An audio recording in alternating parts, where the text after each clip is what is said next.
महाराष्ट्राचे वायू पोलीस मित्रांनो, आपणा सर्वांना जाधव सरांचा नमस्कार.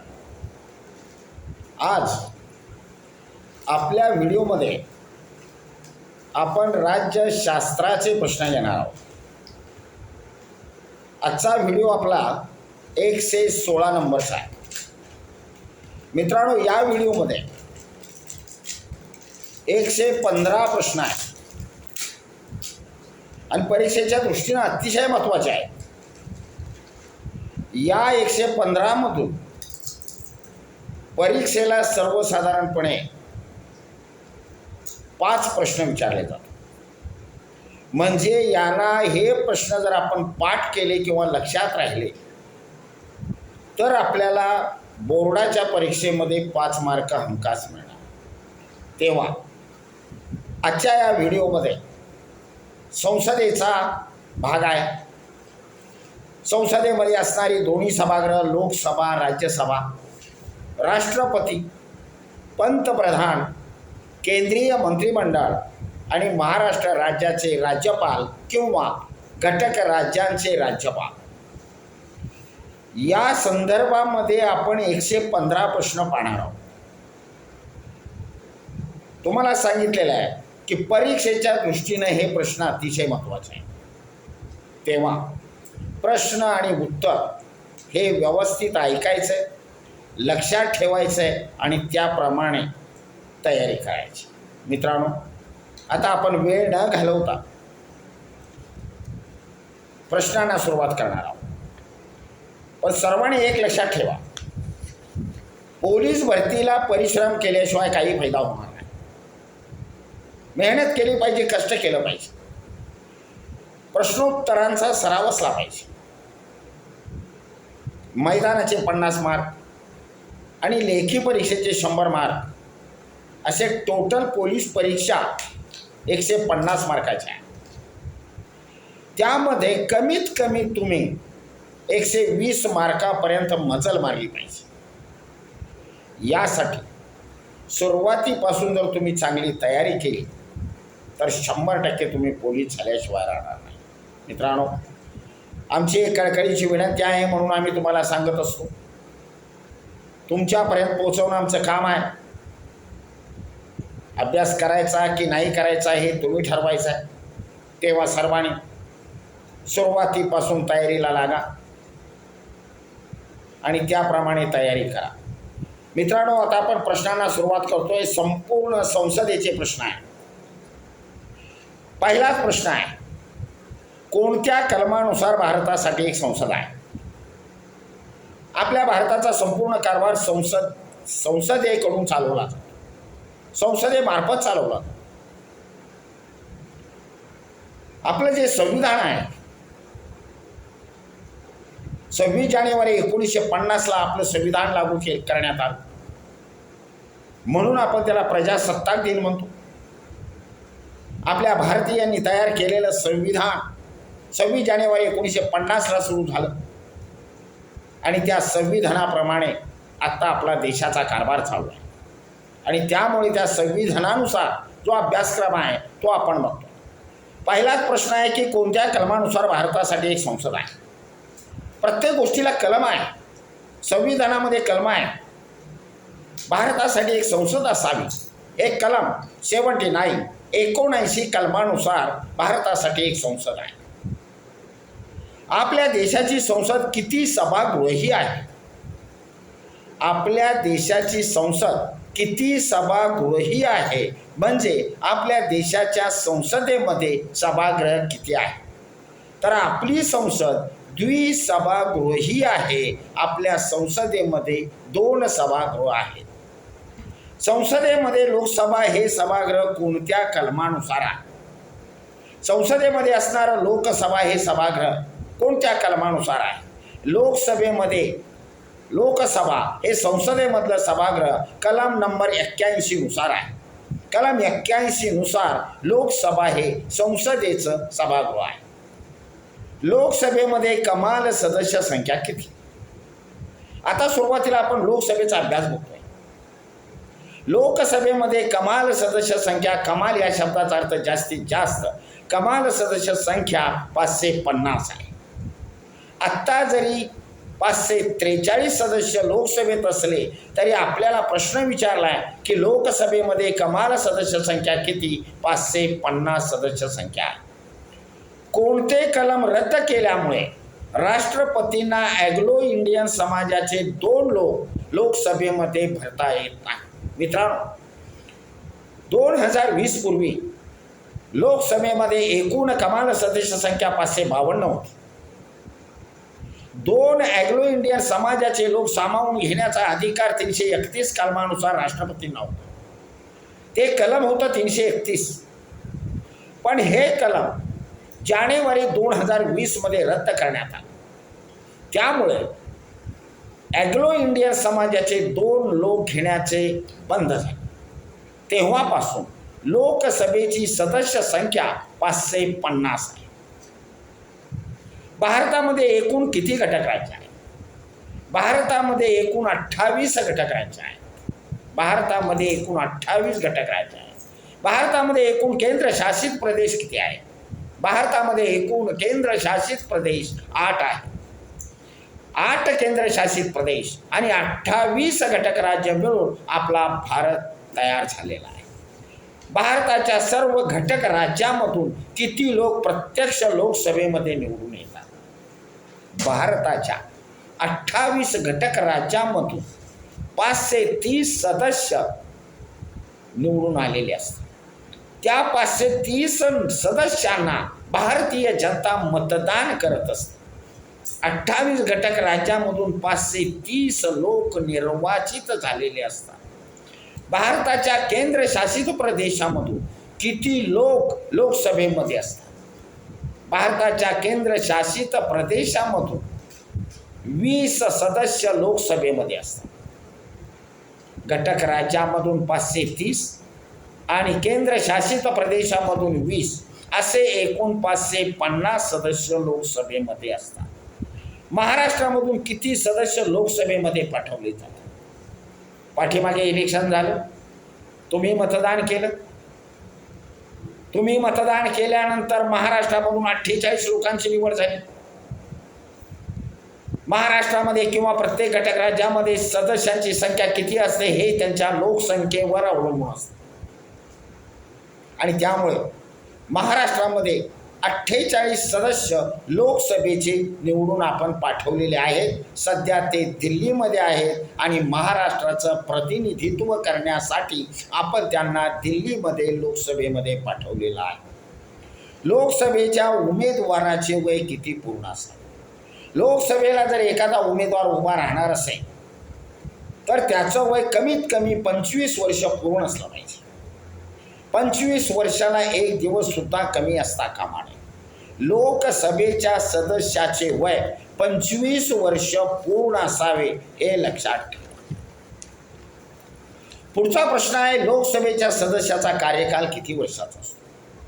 लोकसभेचा कार्यकाल हा 5 वर्षाचा असतो.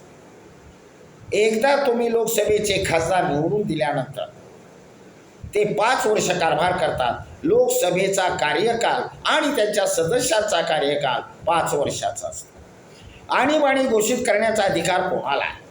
देशामध्ये आणीबाणी घोषित करण्याचा अधिकार हा राष्ट्रपतींना आहे. आणीबाणी घोषित करण्याचा अधिकार राष्ट्रपतींना आहे. देशामध्ये आणीबाणी का सुरू केली जाते? अचानक दुसऱ्या देशाने आपल्या भारतावर आक्रमण केलं. उदाहरणार्थ पाकिस्तानने भारतावर आक्रमण केलं, चीनने भारतावर आक्रमण केलं. अशा वेळेला पेच प्रसंग निर्माण झाला तर अशा वेळेला राष्ट्रपती आणीबाणी घोषित करतात. आणीबाणीच्या काळात संसद कायदा करून लोकसभेचा कार्यकाल जास्तीत जास्त आणि कमीत कमी किती वर्षाने वाढवला? देशामध्ये जर आणीबाणी डिक्लेअर झाली आणि लोकसभेचा कार्यकाल जर संपत आलेला असेल तर अशा वेळेला राष्ट्रपती संसदेमध्ये कायदा केला जातो आणि लोकसभेचा कार्यकाल 1 वर्षाने वाढवला जातो. म्हणजे जर आपल्याला प्रश्न विचारला की लोकसभेचा कार्यकाल किती? लोकसभेचा कार्यकाल 5 वर्षाचा आहे, पण आणीबाणीच्या काळामध्ये मात्र तो कार्यकाल 6 वर्षाचा होतो हे लक्षात असू द्या. आणीबाणी संपल्यानंतर लोकसभेची निवडणूक केव्हा घ्यावी? आणीबाणी संपल्यानंतर लोकसभेची निवडणूक 6 महिन्याच्या आत घ्यावी लागते. 1 वर्ष 2 वर्ष असा कालावधी लावायचा नसतो. लोकसभा आणीबाणी संपली की लोकसभेचं इलेक्शन 6 महिन्याच्या आतमध्ये लावायचं आहे, हे लक्षात ठेवा. लोकसभेचा अध्यक्ष उपाध्यक्ष यांची निवड कुठून होते? लोकसभा म्हटलं की लोकसभा अध्यक्षच लावायचे. लोकसभेच्या अध्यक्षालाच आपण स्पीकर म्हणतो. भारताच्या कानाकोपऱ्यातून 550 सदस्य लोकसभेमध्ये निवडून आलेले असतात. या 550 सदस्यामधून, या 550 निर्वाचित सदस्यामधून लोकसभेचा अध्यक्ष आणि उपाध्यक्ष यांची निवड केली जाते. बहुमताने निवडून दिले जातात अध्यक्ष आणि उपाध्यक्ष. लोकसभेच्या अध्यक्षाला काय म्हणतात? लोकसभेच्या अध्यक्षाला लोकसभाध्यक्ष किंवा स्पीकर म्हणतात. लोकसभेच्या अध्यक्षाला लोकसभाध्यक्ष किंवा स्पीकर म्हणतात. लोकसभेच्या अध्यक्षाला राजीनामा द्यायचा झाल्यास कोणाकडे द्या? लोकसभेच्या अध्यक्षाची तुम्ही निवड केली, बहुमताने निवड केली, आणि लोकसभेच्या अध्यक्षाला जर वाटले की मला काम करायचं नाही, मला राजीनामा द्यायचा आहे, अशा वेळेला लोकसभेच्या अध्यक्षाला राजीनामा द्यायचा झाला तर तो कोणाकडे द्यायचा? तर तो लोकसभेचा उपाध्यक्ष यांच्याकडे राजीनामा द्यावा लागतो. लोकसभेच्या उपाध्यक्ष यांच्याकडे लोकसभेचा अध्यक्ष राजीनामा देतो. आणि समजा लोकसभेच्या उपाध्यक्षाला राजीनामा द्यायचा झालाच तर तो लोकसभेचा उपाध्यक्ष आपला राजीनामा लोकसभेचा अध्यक्ष असेल त्यांच्याकडे दिला जातो. संसदेच्या प्रत्येक सभागृहाची बैठक बोलविण्याचा अधिकार कलम 85 नुसार कोणाला? लोकसंसदेच्या प्रत्येक सभागृहाची बैठक बोलवण्याचा अधिकार कलम 85 नुसार राष्ट्रपतींना. राष्ट्रपती संसदेच्या प्रत्येक सभागृहाची बैठक बोलावू शकतात. कलम 85 प्रमाणे त्यांना तो अधिकार आहे आणि राष्ट्रपतींना तो सभा बोलवण्याचा अधिकार आहे. लोकसभेची अधिवेशने वर्षातून किती असतात?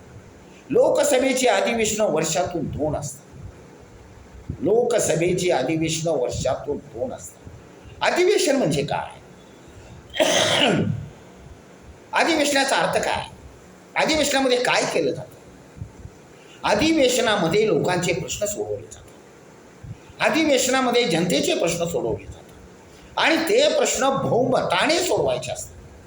मित्रांनो, ही लोकशाही आहे. या लोकशाहीमध्ये एकाला कोणालाही अधिकार नाही. तुमचे कितीही मोठे प्रश्न असू द्या, देशाचे असू द्या, राज्याचे असू द्या, सगळे प्रश्न सोडवायचे असेल तर अधिवेशन बोलवावं लागतं आणि तुमचा जो प्रश्न आहे तो अधिवेशनामध्ये मांडावा लागतो. म्हणून लोकसभेची अधिवेशने वर्षातून 2 असतात. कलम 100 नुसार लोकसभा अध्यक्ष सभागृह तहकूब केव्हा करतात? कलम 100 नुसार लोकसभेचा लोकसभाध्यक्ष सभागृह तहकूब करतात. तहकूब करणे म्हणजे थांबवणे. काही वेळेला समजा सभा बोलवली आणि सभेमध्ये 1 सदस्य हजर नसतील, 1 पेक्षाही कमी असतील, अशा वेळेला लोकसभाध्यक्ष सभागृह तहकूब करतात. कारण लोकच नाही तर सभागृह चालवायचं कसं? कमीत कमी 1 सदस्य हजर असणं गरजेचं आहे, तरच ती सभा होऊ शकते. अन्यथा लोकसभेचा अध्यक्ष ती सभा रद्द करू शकतात. लोकसभाध्यक्ष व उपाध्यक्ष यांचा कार्यकाल किती वर्षाचा असतो? लोकसभेचा अध्यक्ष आणि उपाध्यक्ष यांचा कार्यकाल 5 वर्षाचा असतो. कारण ते लोकसभेचे सदस्य असतात आणि लोकसभेच्या सदस्यांचा कार्यकाल 5 वर्षाचा असतो. त्यामुळे लोकसभा अध्यक्ष आणि उपाध्यक्ष यांचा कार्यकाल फक्त 5 वर्षाचा. लोकसभेचे अध्यक्ष आणि उपाध्यक्ष यांना पदच्युत करायचे झाल्यास बहुमताने ठराव मंजूर करून त्यांना किती दिवस अगोदर नोटीसद्वारे कळवावे लागते? समजा तुम्हाला लोकसभा अध्यक्ष आणि उपाध्यक्ष यांचं कार्य आवडत नसेल, पसंत नसेल, ते कार्य करत नसतील, त्यांना तुम्हाला काढता येते. लोकसभेमध्ये बहुमताचा ठराव करून त्यांना पदच्युत करता येते. पदच्युत करणे म्हणजे काढून टाकणे. परंतु त्यांना काढून टाका, पण त्यांना 14 दिवस अगोदर नोटीसद्वारे कळवावे लागते. 14 दिवस अगोदर नोटीसद्वारे त्यांना कळवणं काम आहे. त्यांना कळवलंच पाहिजे. कलम 109 नुसार कलम 109 नुसार कोणतेही धनविधेयक प्रथम कोणत्या सभागृहामध्ये मांडले जातात? कलम 109 नुसार कोणतेही धनविधेयक प्रथम लोकसभेतच मांडावे लागते. बाळांनो, धनविधेयक म्हणजे पैसा, वित्त विधेयक म्हणजे पैसा. धनविधेयक असो, वित्त विधेयक असो, पैशाचा प्रश्न आला आणि पैसा हे विधेयक असेल तर ते प्रथम लोकसभेमध्ये मांडलं जातं. कारण लोकसभा हे शक्तिशाली सभागृह आहे, लोकसभा हे क्रमांक 1चं सभागृह आहे आणि लोकसभा हे कनिष्ठ सभागृह आहे. त्यामुळे धनविधेयक प्रथम लोकसभेतच मांडले जाते, हे लक्षात असू द्या. देशाचे वार्षिक अंदाजपत्र, देशाचे वार्षिक अंदाजपत्र प्रथम कोणत्या सभागृहामध्ये मांडले जाते? मित्रांनो, जसा आपल्या घरचा महिन्याचा कारभार असतो तसा देशाचा जे वार्षिक अंदाजपत्रक असतं. या वर्षामध्ये देशामध्ये काय सुधारणा करायच्या, मार्चमध्ये बजेट डिक्लेअर केलं जातं, त्याला आपण बजेट म्हणतो, त्याला अंदाजपत्रक म्हणतो. हे अंदाजपत्र प्रथम लोकसभेमध्येच मांडावं लागतं. देशाला खर्च किती करायचा या वर्षामध्ये, कोणकोणत्या गोष्टी करायच्या, कोणकोणत्या गोष्टी करण्याची गरज आहे, त्याला पैसा किती लागतो, तो पैसा कुठून येणार, हा सर्व अंदाजपत्रक देशाचा आहे ते लोकसभेमध्ये सुरुवातीला मांडावं लागतं. लोकसभेचे देशाचे वार्षिक अंदाजपत्रक फेटाळल्यास काय होतं? आता लोकसभेनं वार्षिक अंदाजपत्रक लोकसभेमध्ये ठेवलं. एखादं लोकसभेमध्ये देशाचं वार्षिक अंदाजपत्रक जर मंजुरीसाठी ठेवलं आणि ते जर लोकसभेच्या सदस्यांना मंजूर नसेल, आम्हाला मंजूर नाही, तर बहुमताने ते फेटाळायचं. परंतु ते फेटाळणं या शब्दाचा अर्थ असा होतो की ज्या वेळेला हे अंदाजपत्रक फेटाळलं जातं त्याच वेळेला केंद्रीय मंत्रिमंडळाला राजीनामा सुद्धा द्यावा लागतो. याचाच अर्थ केंद्रीय मंत्रिमंडळावर लोकसभेच्या सदस्यांचा विश्वास नाही. म्हणून बहुमताने वार्षिक अंदाजपत्रक जर फेटाळलं तर केंद्रीय मंत्रिमंडळाला राजीनामा द्यावा लागतो, ही गोष्ट लक्षात ठेवा. कलम 75/3 कलम 75/3 नुसार केंद्रीय मंत्रिमंडळ सामूहिकरित्या कोणाला जबाबदार असते? कलम 75/3 नुसार केंद्रीय मंत्रिमंडळ सामूहिकरित्या कोणाला जबाबदार असते, तर ते लोकसभेला जबाबदार असते, हे लक्षात ठेवा. संसदेचे कनिष्ठ सभागृह, शक्तिशाली सभागृह व प्रथम क्रमांकाचे सभागृह कोणते, तर ते लोकसभा. लोकसभेला आपण प्रथम क्रमांकाचं सभागृह म्हणतो, लोकसभेला शक्तिशाली सभागृह म्हणतो. लोकसभा हे कनिष्ठ सभागृह आहे कारण 5 वर्षानंतर हे सभागृह बरखास्त होतं, म्हणून याला कनिष्ठ सभागृह म्हणतात. राज्यसभा हे सभागृह कधीच बरखास्त होत नाही, म्हणून त्या सभागृहाला संसदेचे वरिष्ठ सभागृह म्हणतात. कनिष्ठ सभागृह लोकसभा आणि वरिष्ठ सभागृह राज्यसभा, हे लक्षात ठेवा. संसदेचे द्वितीय सभागृह राज्यसभा कोणत्या कलमानुसार आहे? मित्रांनो, आता लोकसभेचं आपण पाहिलं, आता आपण राज्यसभेमध्ये चालू. संसदेचे द्वितीय सभागृह आणि राज्यसभा कोणत्या कलमानुसार आहे? भारतासाठी संसदेमध्ये द्विसभागृह आहे. लोकसभा पण हे सभागृह पाहिलेले आहे. आता राज्यसभेची माहिती पाहिजे. कलम 80 नुसार राज्यसभा हे सभागृह आहे. कलम 81 नुसार लोकसभा हे सभागृह आहे. कलम 80 नुसार राज्यसभा हे सभागृह आहे, लक्षात ठेवा. संसदेचे वरिष्ठ व स्थायी सभागृह कोणते? संसदेचे वरिष्ठ सभागृह आहे आणि स्थायी सभागृह आहे, हे बरखास्त होत नाही. त्यामुळे याला वरिष्ठ सभागृह म्हणतात आणि स्थायी सभागृह म्हणतात. प्रश्न लक्षात ठेवा, संसदेचे स्थायी सभागृह कोणते, संसदेचे वरिष्ठ सभागृह कोणते, ते राज्यसभा. कलम 99 नुसार संसदेच्या प्रत्येक नवनियुक्त सदस्याला पदग्रहणाची शपथ कोण देतात? कलम 99 नुसार संसदेच्या प्रत्येक नवनिर्वाचित सदस्यांना शपथ देण्याचं काम राष्ट्रपती करतात, कारण ते खासदार म्हणून निवडून आलेले असतात. तुम्ही जे काम करणार आहात ते प्रामाणिकपणे करणार आहात, देशासाठी करणार आहात. तुम्हाला शपथ असणं गरजेचंच आहे. त्यामुळे पंतप्रधानाला राष्ट्रपती शपथ तर देतातच, केंद्रीय मंत्रिमंडळाला राष्ट्रपती शपथ देतातच, परंतु इतर नवनिर्वाचित सदस्यांना सुद्धा राष्ट्रपती शपथ देतात, हे लक्षात असू द्या. कोणत्या कलमानुसार संसदेचे राज्यसभा हे सभागृह आहे? राज्यसभेचे सभागृह कलम 80 नुसार आहे. कलम 80 नुसार राज्यसभा हे सभागृह आहे. कलम 81 नुसार लोकसभा हे सभागृह आहे. कला, साहित्य, वाङ्मय, क्रीडा, समाजसेवा या क्षेत्रांमधून 12 लोकांची नेमणूक करण्याचा अधिकार राष्ट्रपतीला. कला, साहित्य, विज्ञान, समाजसेवा, क्रीडा, वाङ्मय या क्षेत्रामध्ये ज्यांनी नामांकन मिळवलेलं आहे, या क्षेत्रामध्ये ज्यांनी पारंगतता मिळवलेली आहे, जे विद्वान लोक आहेत, अशा लोकांना त्यांचं नामांकन बघून त्यांना राज्यसभेमध्ये 12 लोकांना सामावून घेण्याचा अधिकार फक्त राष्ट्रपतींना आहे. पंतप्रधान घेऊ शकत नाही. मग 12 लोक घेण्याचा अधिकार राष्ट्रपतींना आहे, तेही राज्यसभेमध्ये. राज्यसभेच्या सदस्यांना सुद्धा खासदार म्हणतात, हे लक्षात असू द्या. महाराष्ट्रामधून अप्रत्यक्षपणे किती सदस्यांना राज्यसभेवर पाठवले? महाराष्ट्रामधून 19 सदस्य राज्यसभेवर पाठवले जातात. राज्यसभेच्या सदस्यांना तुम्ही मतदान करत नाही. मगाशी आपण पाहिलं, लोकसभेच्या सदस्यांना तुम्ही मतदान केलेलं आहे आणि अशा 48 लोक तुम्ही लोकसभेत पाठवलेले आहेत. पण राज्यसभेमध्ये 19 सदस्य पाठवले. आज राज्यसभेच्या सभागृहामध्ये 19 सदस्य महाराष्ट्रामध्ये आहेत. हे अप्रत्यक्षपणे गेलेले आहेत. त्यांना तुम्ही मतदान केलेलं नाही. त्यांना आपल्या महाराष्ट्राच्या विधानसभेच्या 288 आमदारांनी मतदान केलेलं आहे आणि 288 आमदारांनी त्यांना मतदान करून राज्यसभेमध्ये महाराष्ट्रामधून 19 सदस्य पाठवलेले आहेत. राज्यसभेच्या सदस्याचे वय किती पूर्ण असेल? आता राज्यसभेला जर मला उभं राहायचं असेल तर माझं वय 30 वर्ष पूर्ण असलं पाहिजे. बाळांनो, आपलं संविधान आहे. संविधानानुसार प्रत्येकाला तो अधिकार आहे. जो भारताचा नागरिक आहे त्याला प्रत्येकाला अधिकार आहे. या भारताच्या राज्यकारभारामध्ये सहभागी होणं आणि देशाची सेवा करण्याचा अधिकार प्रत्येकाला.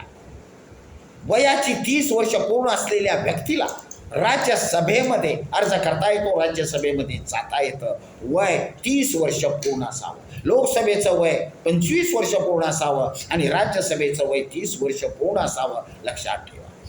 केंद्रशासित प्रदेशातील राज्यसभेच्या सदस्यांची निवड कोणी करावी हे ठरवण्याचा अधिकार कोणाला? केंद्रशासित प्रदेशामध्ये राज्यसभेमध्ये जे लोक घ्यायचे ते कोणत्या पद्धतीने घ्यायचे हे ठरवण्याचा अधिकार संसदेला आहे. हे ठरवण्याचा अधिकार संसदेला आहे. केंद्रशासित प्रदेश 8 आहे. या 8 केंद्रशासित प्रदेशांमधून राज्यसभेवर लोक येतातच, पण ते कोणत्या पद्धतीने घ्यायचे हे ठरवण्याचा अधिकार संसदेला आहे, हे लक्षात ठेवा. संसदेचे स्थायी सभागृह कोणते? मगाशी सांगितलं संसदेचं स्थायी सभागृह राज्यसभा आहे, लक्षात असू. राज्यसभेचे 1/3 सदस्य दर किती वर्षांनी निवृत्त होतात आणि त्यांच्या जागेवर नवीन घेतले जातात. राज्यसभा हे सभागृह कधीही बरखास्त होत नाही. राज्यसभेमध्ये एकूण सदस्य संख्या 550 आहे. 550 सदस्यापैकी 1/3 सदस्य निवृत्त होतात. दर 2 वर्षांनी निवृत्त होतात. प्रश्न उत्तर आहे, दर 2 वर्षांनी निवृत्त होतात. त्यांच्या जागेवर नवीन घेतले जातात. म्हणजे ते पुन्हा 250 होतात. त्यामुळे हे सभागृह कधी बरखास्त होत नाही आणि म्हणूनच याला राज्यसभेला संसदेचं स्थायी सभागृह म्हटलेलं आहे. हे विसरू नका, कायम स्वरूपी सभागृह राज्यसभा आहे. लोकसभा बरखास्त झाल्यानंतर राज्यसभेची अतिरिक्त बैठक कोण बोलावू शकतं? अच्छा, समजा लोकसभेचा कार्यकाल संपला. लोकसभेचा कार्यकाल संपल्यानंतर फक्त राहते राज्यसभा आणि देशाचा एखादा मोठा प्रसंग असेल, अशा वेळेला जर राष्ट्रपतींना सल्ला हवा असेल, सल्ला मसलत करायची असेल, तर अशा वेळेला राज्यसभेची अतिरिक्त बैठक बोलवण्याचा अधिकार तो राष्ट्रपतींना आहे. राज्यसभेची अतिरिक्त बैठक बोलवण्याचा अधिकार राष्ट्रपतींना आहे, हे लक्षात असू द्या. कलम 64 आणि कलम 89, कलम 64 आणि कलम 89 नुसार राज्यसभेचा सभापती कोण असतो? कलम 64 आणि कलम 89 नुसार राज्यसभेचा सभापती हा उपराष्ट्रपती असतो. देशाचा जो उपराष्ट्रपती असतो तो राज्यसभेचा पदसिद्ध सभापती असतो. राष्ट्रपतीचा कार्यकाल 5 वर्षाचा आहे, उपराष्ट्रपतीचाही कार्यकाल 5 वर्षाचा आहे. परंतु जी कोणी व्यक्ती उपराष्ट्रपती पदावर असेल तो राज्यसभेचा पदसिद्ध सभापती असतो, हे विसरून चालणार नाही. राज्यसभेचा सभापती त्या सभागृहाचा सदस्य असतो का? राज्यसभेचा सभापती राज्यसभेचा सदस्य नसतो, तो देशाचा उपराष्ट्रपती असतो. त्यामुळे तो राज्यसभेचा सदस्य नसतो, हे लक्षात असो. राज्यसभेत एखाद्या विधेयकावर मतदान समान झाल्यास निर्णायक मत देण्याचा अधिकार कोणाला आहे? मित्रांनो, कधी कधी लोकसभेनं मंजूर केलेलं विधेयक मंजुरीसाठी राज्यसभेमध्ये पाठवलं जातं. राज्यसभेमध्ये 250 सदस्य असतात. उपराष्ट्रपती हे सभापती असतात. ते विधेयक राज्यसभेमध्ये मंजुरीसाठी ठेवलं जातं. परंतु कधी कधी असा प्रसंग येतो एखाद्या विधेयकावर की काही लोक म्हणतात मंजूर करा, असे म्हणणारे 125 सदस्य आहेत आणि नको म्हणणारे 125 आहेत. अशा वेळेला यस म्हणणारे 125, नो म्हणणारे 125, अशा वेळेला निर्णायक मत देण्याचा अधिकार हा सभापतीला आहे. निर्णायक मत देण्याचा अधिकार राज्यसभेच्या सभापतीला आहे, याचाच अर्थ त्या उपराष्ट्रपतीला आहे. पण प्रत्यक्ष मतदान करण्याचा अधिकार राज्यसभेच्या सभापतीला नाही, हे लक्षात ठेवा. राज्यसभेच्या उपसभापतीची निवड कुठून होते? आता सभापती म्हटलं की उपसभापती आलाच, कारण सभापतीच्या गैरहजेरीमध्ये काम बघणारा उपसभापती असतो. देशाचा उपराष्ट्रपती हा राज्यसभेचा सभापती असतो, पण उपसभापतीची निवड राज्यसभेच्या 250 सदस्यांमधून केली जाते. मग आता प्रश्न असा निर्माण झाला की राज्यसभेच्या सभापतीचा कार्यकाल 5 वर्षाचा असतो आणि राज्यसभेच्या उपसभापतीचा कार्यकाल 6 वर्षाचा असतो. कारण तो त्या सभागृहाचा सदस्य असतो, हे लक्षात ठेवा. राज्यसभेच्या सभापतीचा कार्यकाल किती वर्षाचा असतो? आता राज्यसभेचा सभापतीचा कार्यकाल 5 वर्षाचा असतो, कारण तो देशाचा उपराष्ट्रपती आहे, त्यामुळे त्याचा कार्यकाल 5 वर्षाचा असतो. राज्यसभेच्या उपसभापतीचा कार्यकाल मात्र 6 वर्षाचा असतो, हे लक्षात असू द्या. कलम 90 नुसार बहुमताचा ठराव पास करून उपसभापतीला पदच्युत करता येते, परंतु त्यांना किमान किती दिवस अगोदर नोटीसद्वारे कळवता येते. आता राज्यसभेचा सभापती हा उपराष्ट्रपती आहे, त्यामुळे प्रश्नच येत नाही. राज्यसभेचा सभापती हा राज्यसभेचा सदस्य नसतो, पण राज्यसभेचा उपसभापती हा राज्यसभेचा सदस्य असतो. त्यामुळे तो जर काम व्यवस्थित करत नसेल आणि त्याला जर तुम्हाला काढून टाकायचं असेल तर राज्यसभेमध्ये बहुमताचा ठराव करून त्याला पदच्युत करता येते, त्याला काढून टाकता येतं, दुसरा उपसभापती निवडता येतो. पण त्याला काढून टाकत असताना सुद्धा त्यांना 14 दिवस अगोदर नोटीसद्वारे कळवणं गरजेचं आहे. त्याला अंधारात ठेवून तुम्ही काय करू शकत नाही. तुम्हाला जे करायचं आहे त्याला नोटीसद्वारे तुम्हाला कळवलं पाहिजे, हे लक्षात घ्या. 14 दिवस अगोदर. कलम 91 नुसार राज्यसभेचे अध्यक्ष व उपाध्यक्ष ही दोन्ही पदे एकाच वेळी रिक्त झाल्या त्या सभागृहामधील एका सदस्याची हंगामी अध्यक्षपदी निवड कोण करतात? आता कधी कधी असं होतं की देशाचा उपराष्ट्रपती हा राज्यसभेचा सभापती आहे आणि राज्यसभेच्या 250 सदस्यांमधून एक उपसभापती निवडलेला आहे, पण अचानक दोघांनी राजीनामे दिले. अशा वेळेला राज्यसभेला वाली कोण? अशा वेळेला राष्ट्रपती राज्यसभेमधून एकाची हंगामी सभापती म्हणून निवड करतात. हंगामी सभापती निवड करण्याचा अधिकार राष्ट्रपतींना आहे, लक्षात ठेवा. काही वेळेला उपराष्ट्रपती राजीनामा देतात, राज्यसभेचा उपसभापती राजीनामा देतो, म्हणजे राज्यसभेला कोणी वारीच राहिला नाही. अध्यक्ष गेला आणि उपाध्यक्ष गेला, सभापती गेला आणि उपसभापती गेला, अशा वेळेला राज्यसभेचं कामकाज चालणार कसं? अशा वेळेला या 250 सदस्यामधून हंगामी सभापतीची निवड राष्ट्रपती करतात, हे लक्षात असू द्या. धनविधेयकास मंजुरी देण्यासाठी राज्यसभा जास्तीत जास्त किती दिवस विलंब करू शकते? मगाशी आपण झालं, धनविधेयक प्रथम लोकसभेतच मांडावं लागतं. लोकसभेमध्ये मंजूर झालेलं धनविधेयक नंतर मंजुरीसाठी राज्यसभेमध्ये. पण राज्यसभेमध्ये जर ते त्यांना विधेयक मंजूर करायचंच नसेल तर ते मुद्दाम विलंब करू शकतात. आणि तो विलंब किती दिवस करू शकतात हा प्रश्न आहे. हा विलंब फक्त 14 दिवस करू शकतात. 14 दिवसामध्ये त्यांनी जर त्या विधेयकावर कोणताच निर्णय घेतला नाही तर ते विधेयक मंजूर झालं असं समजलं जातं. कारण धनविधेयकामध्ये राज्यसभेला कोणताच इंटरफेअर करण्याचा अधिकार नाही, दुरुस्ती करण्याचा अधिकार नाही, काही लिहिण्याचा अधिकार नाही. फक्त एकच अधिकार आहे, वाचा, समजून घ्या आणि फक्त सही करून मंजूर करा, एवढाच अधिकार आहे. पण जर तुम्ही ते विचारात घेतलं नाही तर तुम्ही ठेवून किती दिवस ठेवू शकता? फक्त 14 दिवस ठेवू शकता, हे लक्षात घ्या.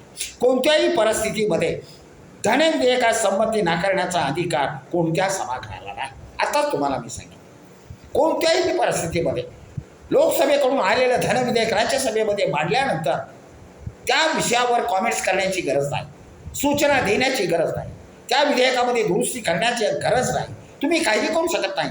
राज्यसभेला तो कोणताच अधिकार नाही. राज्यसभेनं फक्त ते विधेयक ऐकायचं, समजून घ्यायचं आणि त्याला मंजुरी द्यायची, हेच लक्षात ठेवा. त्यामुळे राज्यसभेला त्या बाबतीमध्ये कोणतेच अधिकार नाही. कोणत्या कलमानुसार लोकहिताच्या दृष्टीने अखिल भारतीय सेवा, कोणत्या कलमानुसार लोकहिताच्या दृष्टीने अखिल भारतीय सेवा, वन विभाग व आरोग्य सेवा सुरू करण्याचा अधिकार कोणत्या सभागृहाला? अखिल भारतीय सेवा करण्याचा अधिकार वन विभाग असू द्या, आरोग्य विभाग असू द्या, अभियांत्रिकी सेवा असू द्या, ह्या सेवा करण्याचा अधिकार राज्यसभेला आहे. वन विभागाची सेवा करा, आरोग्य सेवा करा, अभियांत्रिकी सेवा करा, हा अधिकार फक्त राज्यसभेलाच आहे. प्रश्न विचारला आहे कोणत्या कलमानुसार? बाळानो, 312 कलमानुसार हा अधिकार दिलेला आहे. 312 कलमानुसार राज्यसभेला अभियांत्रिकी सेवा, वन विभाग, आरोग्य सेवा करण्याचा पूर्ण अधिकार आहे. कलम 312 नुसार राज्यसभेने अखिल भारतीय अभियांत्रिकी सेवा, वन विभाग व आरोग्य सेवा किती साली सुरू केली? ही अभियांत्रिकी सेवा, वन सेवा, आरोग्य सेवा हे राज्यसभेने किती साली सुरू केलेलं आहे? ते साल आहे 1961 पासून. 1961 पासून 312 कलमानुसार राज्यसभा अभियांत्रिकी सेवा, वन सेवा, आरोग्य सेवा करण्याचं काम सुरू केलेलं आहे. 1961 राज्यसभेच्या 238 सदस्यांची निवड कशी होते? राज्यसभेच्या 238 सदस्यांची निवड अप्रत्यक्षपणे होते.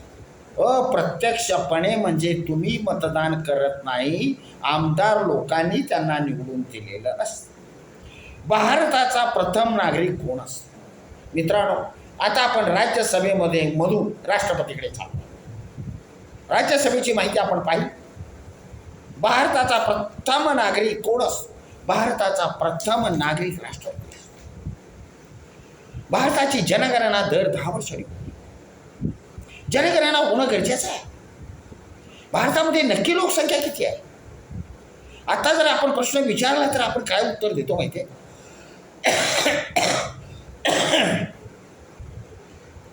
भारताची लोकसंख्या किती? आपलं उत्तर आहे सर्वसाधारणपणे भारताची आजची लोकसंख्या 140 कोटीच्या आसपास आहे. 40 कोटीच्या आसपास आहे. कारण 2011 साली जनगणना झाली होती. 10 वर्षांनी जनगणना होणं गरजेचं असतं. 2021 साली व्हायला पाहिजे होती, पण त्याच्यामध्ये कोरोना आला. कोरोनामुळे जनगणना होऊ शकलेली नाही. आता केव्हा होते ते आपण बघणारच आहोत. परंतु परंतु भारताचा प्रथम नागरिक, भारताची जनगणना मोजताना प्रथम नागरिक नंबर 1चा नागरिक तो राष्ट्रपती असतो, हे लक्षात घ्या. हा प्रश्न परीक्षेला विचारला जातो. भारताचा प्रथम नागरिक कोण असतो? हा राष्ट्रपती असतो. भारताची जनगणना किती वर्षांनी होते? भारताची जनगणना 10 वर्षांनी होते, लक्षात ठेवा. 2024 पूर्वी भारताची जनगणना केव्हा झाली होती? आता 2024 साल आहे. यापूर्वी भारताची जनगणना केव्हा झाली होती? 21 मध्ये झालेली नाही, 2011 साली झाली होती. हे उत्तर लक्षात ठेवा. राष्ट्रपती पदाच्या उमेदवाराचे वय किती वर्ष पूर्ण असावे? मगाशी मी तुम्हाला सांगितलं, संसदेनं प्रत्येकाला अधिकार दिलेला आहे. संविधानानं सगळ्यांना अधिकार दिलेला आहे. आपल्यासारखा सामान्य माणूस सुद्धा राष्ट्रपती पदासाठी उभा राहू शकतो. कारण मी भारताचा नागरिक आहे. माझं वय 35 वर्ष पूर्ण आहे. संसदेच्या अटी मला मान्य आहे. मतदार यादीमध्ये माझं नाव आहे. मी राष्ट्रपती पदासाठी उभा राहू शकतो. आणि म्हणून राष्ट्रपतीचं वय 35 वर्ष पूर्ण असावं लागतं. राष्ट्रपतीचं वय पुन्हा लक्षात ठेवा, 35 वर्ष पूर्ण असावं लागतं. कलम 57 नुसार राष्ट्रपतीची निवडणूक किती वेळा लढवता येते? कलम 57 नुसार राष्ट्रपती पदाची निवड किती वेळा निवडता येते? आता मी राष्ट्रपती समजा झालो, राष्ट्रपतीची निवड झाली, तर तोच राष्ट्रपती पुन्हाही असू शकतो, परत निवडणूक लढवू शकतो, पुन्हा देशाचा राष्ट्रपती होऊ शकतो. आपल्या भारतामध्ये राष्ट्रपती पदाची निवडणूक कितीही वेळा लढवता येते. उत्तर काय आहे? कितीही वेळा लढवता येते. कुणाची निवडणूक? राष्ट्रपतीची निवडणूक कितीही वेळा लढवता येते, हे लक्षात ठेवा. स्वतंत्र भारताचे पहिले राष्ट्रपती कोण? स्वतंत्र भारताचे पहिले राष्ट्रपती डॉक्टर राजेंद्र प्रसाद. स्वतंत्र भारताचे पहिले राष्ट्रपती डॉक्टर राजेंद्र प्रसाद. कलम 52(a) नुसार कोणत्या पदाची निर्मिती केलेली आहे? कलम 52(a) नुसार राष्ट्रपती पदाची नियुक्ती करण्यात आलेली आहे. राष्ट्रपती पद कलम 52(a). राष्ट्रपती पदाच्या उमेदवाराचे वय किती वर्ष पूर्ण असावे? आत्ता झाला आपला प्रश्न, 35 वर्ष पूर्ण असावं. मुख्यमंत्री घटक राज्यातील विधान परिषदेचे सदस्य असतील तर त्यांना राष्ट्रपतीच्या निवडणुकीमध्ये मतदान करता येते का? नाही. राष्ट्रपतीच्या निवडणुकीमध्ये फक्त निर्वाचित सदस्यांनाच मतदान करता येते. उदाहरणार्थ, लोकसभेचे 550 सदस्य हे निर्वाचित सदस्य असतात, त्यांना मतदान करता येते. राज्यसभेच्या अप्रत्यक्ष निवडून आलेल्या 238 सदस्यांना मतदान करता येते. परंतु राज्यसभेच्या 12 लोकांना मतदान करता येत नाही. कारण 12 लोक निवडणूक न लढवता राष्ट्रपतीने त्यांना कॉप करून घेतलेलं असतं. उदाहरणार्थ, सचिन तेंडुलकर, जया बच्चन, हेमा मालिनी यांना कॉप करून घेतलेला आहे. कारण त्यांनी आपापल्या क्षेत्रामध्ये नामांकन मिळवलेलं आहे, नाव कमवलेलं आहे, देशाचं नाव मोठं केलेलं आहे. म्हणून त्यांना कॉप करून घेण्याचा कला, साहित्य, विज्ञान, समाजसेवा आणि क्रीडा या क्षेत्रामधून 12 लोक घेतलेले असतात. त्या लोकांना मतदान करता येत नाही. राष्ट्रपतीच्या इलेक्शनमध्ये 12 लोकांना मतदान करता येत नाही. मग या लोकांना काय म्हणतात? या लोकांना नामनिर्देशित सदस्य. ज्या लोकांना मतदान करता येत नाही त्यांना नामनिर्देशित सदस्य असं म्हटलेलं आहे, हे लक्षात घ्या. त्यामुळे आता पाठीमागे पहा. आता सध्या भारताचे राष्ट्रपती द्रौपदी मुर्मू आहे. ज्या वेळेला महाराष्ट्राचे मुख्यमंत्री उद्धव ठाकरे होते त्यावेळेला त्यांची निवडणूक झालेली होती. त्या महाराष्ट्रामध्ये उद्धव ठाकरे आणि त्यांच्या मंत्रिमंडळाला आणि सगळ्या आमदारांना भेटायला त्या आल्या होत्या. कारण आम्हाला मतदान मागण्यासाठी त्या आलेल्या. त्यावेळेला त्यांच्या निवडणुकीमध्ये महाराष्ट्रामध्ये सर्व आमदारांनी मतदान केलं. त्यावेळेला महाराष्ट्राचे मुख्यमंत्री उद्धव ठाकरे होते. पण उद्धव ठाकरेंना मतदान करता आलं नाही. त्यांच्या मंत्रिमंडळाने मतदान केलं, त्यांच्या विरोधी पक्षातल्या लोकांनी मतदान केलं, सर्व आमदारांनी मतदान केलं, पण मुख्यमंत्र्याला मतदान करता आलं नाही, उद्धव ठाकरेंना मतदान करता आलं नाही. कारण ते विधानसभेचे सदस्य नव्हते, तर ते विधान परिषदेचे सदस्य होते. विधान परिषदेच्या सदस्यांना नामनिर्देशित सदस्य म्हणतात. आपल्या महाराष्ट्राच्या विधान परिषदेमध्ये 78 सदस्य आहेत, त्यांना मतदान करता येत नाही. म्हणजे लोकसभेचे 550 सदस्य, राज्यसभेचे 238 सदस्य, आणि भारतामधील सर्व घटक राज्यामधील विधानसभांच्या निर्वाचित सदस्यांना राष्ट्रपतीच्या निवडणुकीसाठी मतदान करता येतं हे लक्षात असू. राष्ट्रपतीचा कार्यकाल 5 वर्षाचा असतो. राष्ट्रपतीची खुर्ची 3 वेळा रिकामी होती. कार्यकाल जरी 5 वर्षाचा असला तरी राष्ट्रपतीची खुर्ची 3 वेळा रिकामी होती. नंबर 1, समजा राष्ट्रपती झाल्यानंतर त्यांना जर काम करायचं नसेल तर ते स्वतःचा राजीनामा उपराष्ट्रपतीकडे देतात. राष्ट्रपती आपला राजीनामा उपराष्ट्रपतीकडे देतात. मला काम करायचं नाही, त्यामुळे राष्ट्रपतीने राजीनामा दिला की खुर्ची एकदा रिकामी झाली. नंबर 2, कदाचित राष्ट्रपतीचं आकस्मिक निधन झालं. उदाहरणार्थ डॉक्टर झाकीर हुसेन, फखरुद्दीन अली अहमद हे राष्ट्रपती असताना, पदावर असताना त्यांचा मृत्यू झाला.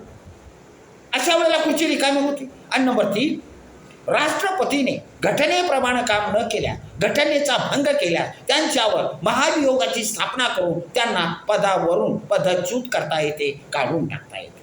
मित्रांनो, अशा प्रकारे 3 वेळा राष्ट्रपतीची खुर्ची रिकामी होती. परंतु अजूनपर्यंत कोणत्याही राष्ट्रपतीवर महाभियोगाची कारवाई करण्यात आलेली नाही, हे लक्षात असू. राष्ट्रपतीचे मासिक मानधन किती आहे? राष्ट्रपतीचं मासिक मानधन मित्रांनो 5 लाख रुपये आहे. 5 लाख रुपये त्यांना मानधन आहे.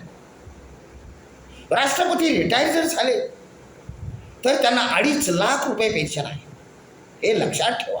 प्रश्न माहीत असावा. 5 लाख रुपये पगार. कलम 61 नुसार राष्ट्रपतीकडून घटना भंग झाल्यास काय होते? कलम 61 नुसार राष्ट्रपतीकडून घटना भंग झाला, घटनेचा वापर योग्य प्रकारे झाला नाही, घटनेप्रमाणे त्यांचं वागणं झालं नाही, घटना भंग झाला तर कलम 61 नुसार महाभियोगाची स्थापना करून त्यांना पदच्युत करता येते. महाभियोगाची स्थापना करून त्यांच्यावर आरोप करून ते सिद्ध करून त्यांना पदच्युत करता येते.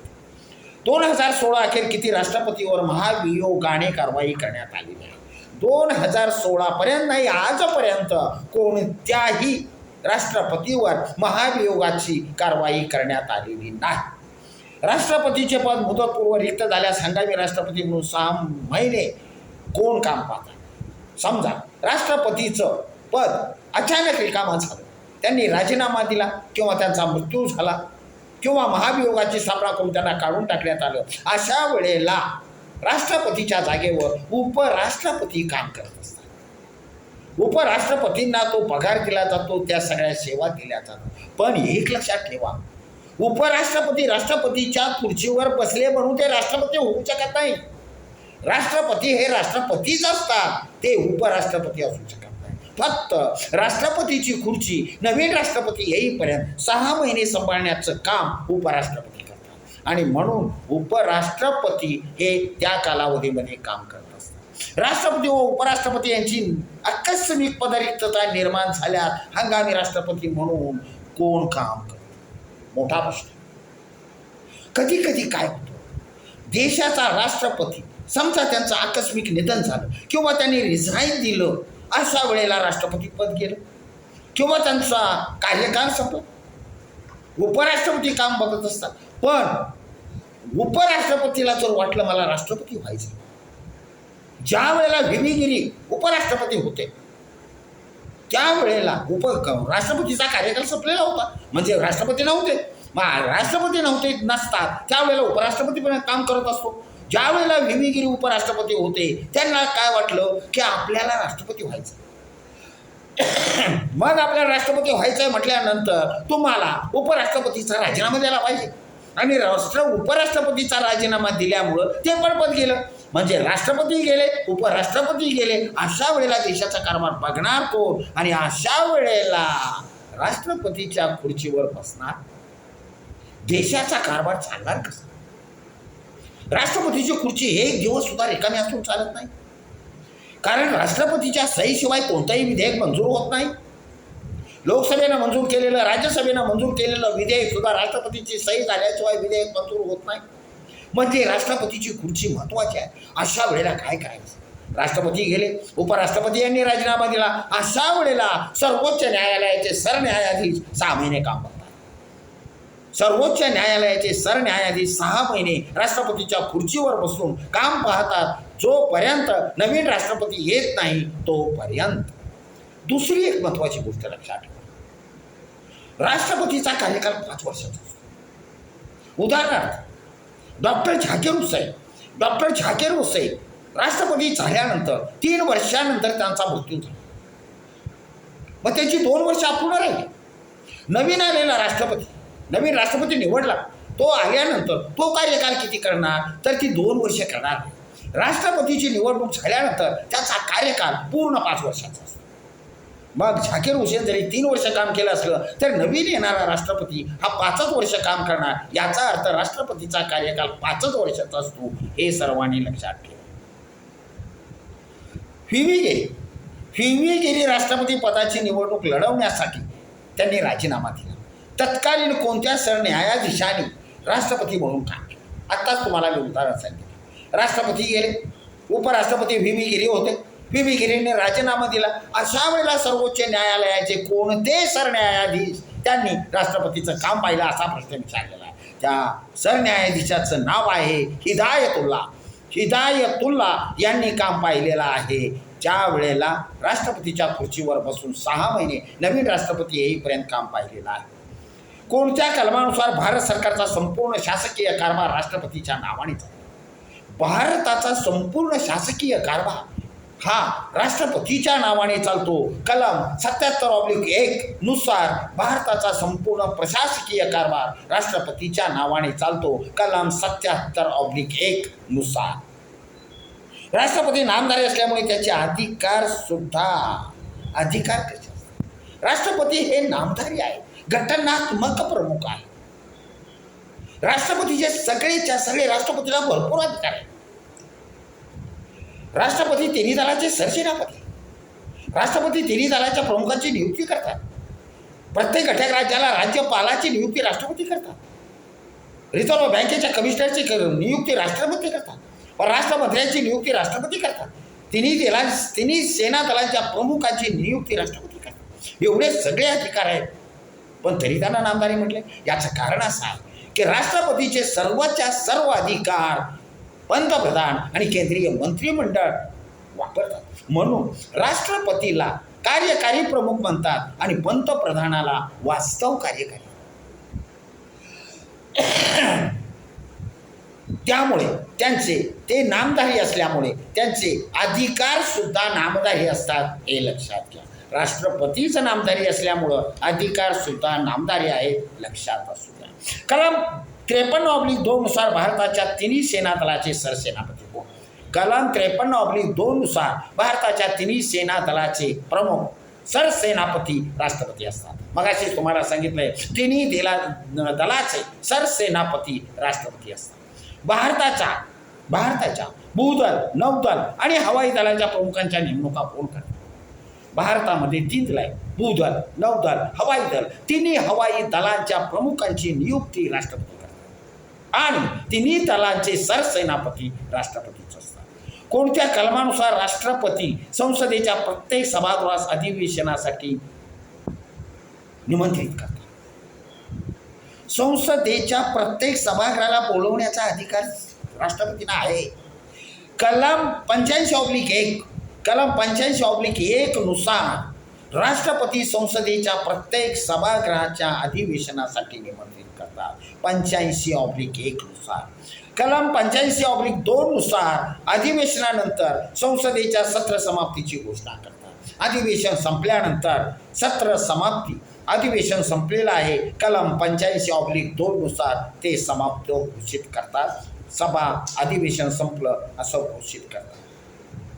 कलम 87 नुसार लोकसभा निवडणुकीनंतर पहिल्याच सत्राच्या वेळी दोन्ही सभागृहांना उद्देशून अभिभाषण होतं. कलम 87 नुसार लोकसभा निवडणुकीनंतर पहिल्याच सत्रामध्ये दोन्ही सभागृहांना उद्देशून अभिभाषण करण्याचा अधिकार राष्ट्रपतींना. त्यांना समजावून सांगितलं जातं, कारण सगळे नवीन असतात, कारभाराची थोडीशी माहिती दिली जाते. आणि हे अभिभाषण करण्याचा अधिकार फक्त राष्ट्रपतींना आहे, लक्षात ठेवा. कलम 103 नुसार संसद सदस्याच्या अपात्रतेच्या बाबतीत राष्ट्रपती कोणाशी सल्लामसलत करून निर्णय घेतो. काही वेळेला लोकसभेचा एखादा सदस्य तो जर अपात्र असेल, तो जर योग्य नसेल, त्याला चुकीची माहिती दिली असेल किंवा तो खोटं नाटक करून निवडून आला असेल, त्याला जर अपात्र ठरवायचं असेल तर राष्ट्रपती कोणाशी सल्लामसलत करतात असा प्रश्न आहे. राष्ट्रपती हे निवडणूक आयोगाशी सल्लामसलत करतात की हा निवडून आलेला सदस्य अपात्र आहे की नाही हे ठरवण्याचा अधिकार निवडणूक आयोग बघतं. त्यामुळे राष्ट्रपती निवडणूक आयोगाशी संबंध साधतात. कलम 111 नुसार दोन्ही सभागृहाने मंजूर केलेली विधेयके अंतिम मंजुरीसाठी कोठे पाठवली जातात. कलम 111 दोन्ही सभागृहाने मंजूर केलेली विधेयके, लोकसभेने मंजूर केलं, राज्यसभेने मंजूर केलं, दोन्ही सभागृहाने मंजूर केलेली विधेयके शेवटी मंजुरीसाठी राष्ट्रपतीकडे पाठवतात आणि राष्ट्रपतीची सही झाल्याशिवाय विधेयकाचं कायद्यात रूपांतर होत नाही, विधेयक मंजूर होत नाही, हे सर्वांनी लक्षात ठेवा. नवीन राज्य निर्माण करण्याचे विधेयक, राज्याच्या सीमा ठरवण्याचे विधेयक किंवा राज्याच्या व्यापारावर गदा आणणारे विधेयक जर असेल, विधेयक वेगवेगळ्या प्रकारचे असू शकतात. काही विधेयक असे आहेत, नवीन राज्य निर्माण करा, आमचा विदर्भ वेगळा झाला पाहिजे. विदर्भामध्ये असणारे 11 जिल्हे नेहमी म्हणतात की आमचा विदर्भ छोटंसं राज्य निर्माण करा, आमचा विदर्भ आम्हाला वेगळा पाहिजे. आज सुद्धा शासनाकडे विदर्भ वेगळा होण्याची मागणी पडलेली आहे. अशा वेळेला नवीन राज्य निर्माण करण्याचं एखादं विधेयक असेल किंवा राज्याच्या सीमा प्रश्न, सगळ्यात अवघड प्रश्न आहे सीमा प्रश्न. पाठीमागे तुम्हाला माहिती आहे महाराष्ट्र आणि कर्नाटक यांच्यामध्ये सीमा प्रश्नाबद्दल अजूनही गोंधळ आहे, अजूनही निर्णय मिटलेला नाही. अशा वेळेला एखाद्या राज्याचा सीमा प्रश्न असेल किंवा राज्याच्या व्यापारावर गदा आणणारं एखादं विधेयक असेल, मित्रांनो ह्या 3 विधेयकापैकी एखादं जरी विधेयक असलं तरी तुम्हाला डायरेक्ट लोकसभेमध्ये किंवा राज्यसभेमध्ये मांडता येणार नाही. त्यासाठी तुम्हाला अगोदर राष्ट्रपतीची परमिशन घ्यावी लागेल. राष्ट्रपतीची परमिशन घेतल्याशिवाय ते विधेयक तुम्हाला लोकसभेमध्ये किंवा राज्यसभेमध्ये मांडता येत नाही. पण जर एकदा जर राष्ट्रपतीने मंजुरी दिली तर ते विधेयक तुम्ही लोकसभेमध्ये मांडू शकता आणि नंतर मग राष्ट्रपतीची सही घेण्याची गरज लागत नाही, कारण एकदा त्यांनी मंजूर करूनच तुमच्याकडे पाठवलंय सभागृहामध्ये ठेवण्यासाठी. परंतु शक्यतो ही जी विधेयक असतात राष्ट्रपतीची चर्चा, सल्ला मसलत किंवा परमिशन असल्याशिवाय तुम्हाला सभागृहामध्ये, संसदेच्या कोणत्याही सभागृहामध्ये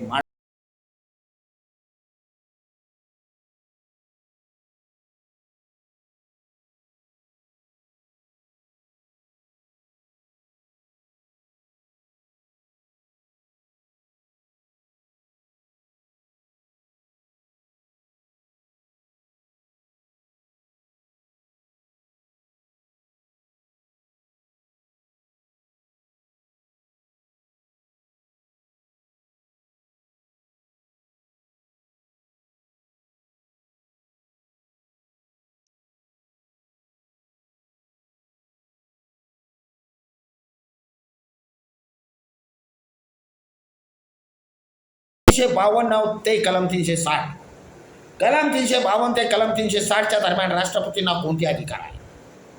कलम 352 पासून कलम 360 पर्यंत राष्ट्रपतींना आणीबाणी विषयक अधिकार आहे. आणीबाणी विषयक अधिकार 352 to 360 पर्यंत आणीबाणी विषयक अधिकार आहे. कुणाला? राष्ट्रपतींना. राष्ट्रपतीने आणीबाणी विषयकमध्ये घेतलेला निर्णय किती दिवसाच्या आत संसदेमध्ये मांडावा. समजा राष्ट्रपतीने आणीबाणी घोषित केली, राष्ट्रपतीला तो अधिकार आहे आणि ती आणीबाणी घोषित केली, तर ती घोषित केलेली आणीबाणी कशासाठी केली हे संसदेला कळलं पाहिजे, संसदेमध्ये मांडलं पाहिजे. तर आणीबाणी जरी घोषित केली असली तरी 1 महिन्याच्या आतमध्ये संसदेमध्ये ते मांडावं लागतं आणि त्याला मंजूर करून घ्यावं लागतं. मित्रांनो, ही लोकशाही आहे. या लोकशाहीमध्ये एकट्याला काही करता येत नाही. तुम्ही काही करा पण संसदेच्या समोर मांडा, तो तुम्हाला अधिकार आहे. आणीबाणी घोषित करण्याचा अधिकार राष्ट्रपतीला आहे, पण तुम्ही घोषित केलेली आणीबाणीचा प्रस्ताव हा एका महिन्याच्या आतमध्ये संसदेमध्ये मांडावा लागतो, त्याला मंजुरी घ्यावी लागते, हे लक्षात ठेवा. कलम 356 नुसार घटक राज्यामध्ये घटनात्मक पेच प्रसंग निर्माण झाल्यास राष्ट्रपती कोणाच्या सल्ल्यानुसार राष्ट्रपती राजवट लागू करतात. कलम 356 नुसार राज्यामध्ये जर घटनात्मक पेच प्रसंग निर्माण झाला, एखाद्या राज्यामध्ये जर घटनात्मक पेच प्रसंग सुरू झाला, महाराष्ट्रामध्येही झाला होता, घटनात्मक पेच प्रसंग जर निर्माण झाला तर अशा वेळेला राष्ट्रपती कोणाच्या सल्ल्यानुसार त्या राज्यामध्ये राष्ट्रपती राजवट लागू करतो. बाळांनो, प्रत्येक राज्याला राज्यपाल असतो. राज्यपालाची नियुक्ती राष्ट्रपती करतात. राज्यपाल हा राष्ट्रपतीचा माणूस आहे. राज्यपाल हा केंद्राचा माणूस आहे. तुमच्या राज्यामध्ये चाललेल्या घडामोडीची इत्थंभूत माहिती हे केंद्राला कळवली जाते आणि त्यामुळे तुमच्या राज्यामध्ये जर पेच प्रसंग निर्माण झाला तर हा रिपोर्ट राष्ट्रपतींना देण्याचं काम राज्यपालाचं आहे आणि राज्यपालाच्या सल्ल्यावरून त्या राज्यामध्ये राष्ट्रपती राजवट लागू केली जाते, हे लक्षात ठेवा. राष्ट्रपती बाकी कुणाला विचारत बसणार नाही, त्या राज्याच्या मुख्यमंत्र्याला काहीच विचारणार नाही, पण राज्यपालाच्या सल्ल्यानुसार मात्र तो राष्ट्रपती राजवट लागू करू शकतो, कारण राज्यपाल हा राष्ट्रपतीचा माणूस आहे, हे विसरून चालणार नाही. राज्यामध्ये एखाद्या राज्यामध्ये राष्ट्रपतीने राष्ट्रपती राजवट लागू केल्यानंतर किती कालावधीमध्ये संसदेची मान्यता घ्यावी लागते. एखाद्या राज्यामध्ये राष्ट्रपती राजवट राष्ट्रपतीने जर लागू केली, राज्यपालाच्या सल्ल्यावरून राष्ट्रपतीने राष्ट्रपती राजवट लागू केली एखाद्या राज्यामध्ये, तर 2 महिन्याच्या आतमध्ये संसदेमध्ये कळवलं पाहिजे, हे लक्षात असू. राष्ट्रपती राजवट कालावधी एका वेळी 1 वर्ष असू शकतो. अशाच प्रकारे राष्ट्रपती जास्तीत जास्त किती वर्ष त्या राज्यामध्ये राष्ट्रपती राजवट लागू ठेवू शकतात. आता समजा एखाद्या राज्यामध्ये राष्ट्रपती राजवट लागू केली, राज्यपालाने दिलेल्या सल्ल्यानुसार राष्ट्रपतीने त्या राज्यामध्ये राष्ट्रपती राजवट लागू केली, पण एका वेळेला फक्त एकाच वर्षी तुम्हाला राष्ट्रपती राजवट लागू करता येते. एकाच वेळेला 3 वर्ष राष्ट्रपती राजवट लागू होईल असं नाही, 5 वर्ष होईल नाही, 2 वर्ष होईल नाही. पहिल्या वर्षी राष्ट्रपती राजवट लागू झाली तर ती फक्त एकच वर्ष. एका वर्षामध्ये जर तो पेच प्रसंग सुटला तर काम संपलं, पण तरी सुटला नाही तर आणखी एका वर्षानं तुम्ही वाढवू शकता.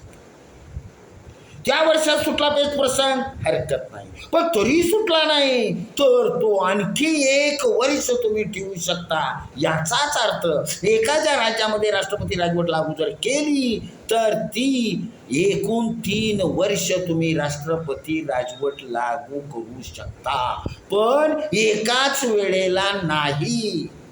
पहिल्यांदा 1 वर्ष वाट बघा, 1च वर्षाची लागू करा, नंतर आणखी एखादं वर्ष वाढवा, नंतर आणखी एखादं वर्ष वाढवा. फक्त 3च वर्ष तुम्ही राष्ट्रपती राजवट लागू करू शकता, पण एकाच वेळेला 3 वर्ष लागू करू शकत नाही.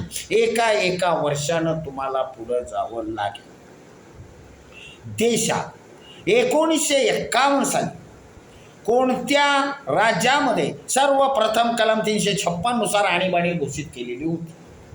356 कलमानुसार कोणत्या राज्यामध्ये सर्वप्रथम आणीबाणी घोषित केलेली होती? 1951 साली. 1951 साली पंजाबमध्ये सर्वप्रथम कलम 356 नुसार आणीबाणी घोषित केली होती.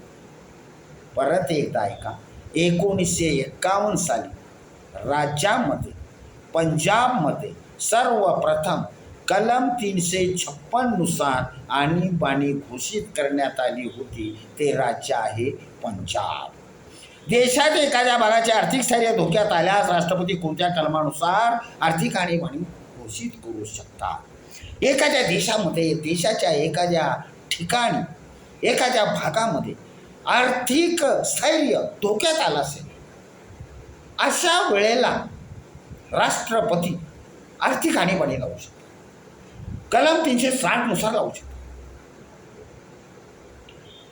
भारतामध्ये कोरोनाच्या काळामध्ये आर्थिक आणीबाणी लावायची वेळ आलेली होती, पण लावली नाही. आजपर्यंत भारतामध्ये एकदा सुद्धा आर्थिक आणीबाणी लावलेली नाही. आर्थिक आणीबाणी लावायची असेल तर कलम नंबर 360 हे लक्षात ठेवा. परंतु आपल्या देशामध्ये आजपर्यंत कधीही आर्थिक आणीबाणी लागू करण्यात आलेली नाही, हे लक्षात असू द्या. भारतामध्ये आजपर्यंत किती वेळा आर्थिक आणीबाणी लागू करण्यात आली? एकदाही नाही. एकदाही नाही हे त्याचं उत्तर आहे. भारताचे दुसरे राष्ट्रपती कोण? भारताचे पहिले राष्ट्रपती मगाशी मी सांगितलं डॉक्टर राजेंद्र प्रसाद, आणि दुसरे राष्ट्रपती डॉक्टर सर्वपल्ली राधाकृष्णन. डॉक्टर सर्वपल्ली राधाकृष्णन हे दुसरे भारताचे राष्ट्रपती आहेत. संविधानामध्ये पंतप्रधान पदाचा उल्लेख काय आहे? संविधानामध्ये पंतप्रधानाचा उल्लेख प्रधानमंत्री किंवा प्राईम मिनिस्टर, प्रधानमंत्री किंवा प्राईम मिनिस्टर असा उल्लेख आहे.